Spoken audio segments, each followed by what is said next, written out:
భారత జనాభాలో 64% కన్నా ఎక్కువ మంది దాదాపు 95 కోట్ల మంది ఏదో ఒక సామాజిక రక్షణ పథకంతో లబ్ధి పొందుతున్నట్లు అంతర్జాతీయ కార్మిక సంస్థ తెలిపిందని ప్రధాని నరేంద్ర మోదీ వివరించారు.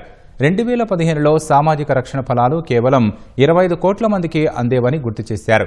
శాశ్వత అంధత్వానికి దారితీసే ట్రాకోమా వ్యాధి నుంచి భారత్ పూర్తిగా విముక్తి పొందినట్లు అంతర్జాతీయ ఆరోగ్య సంస్థ WHO నిర్ధారించిందని 123వ మన్ కీ బాత్ ఎపిసోడ్లో మోదీ తెలిపారు.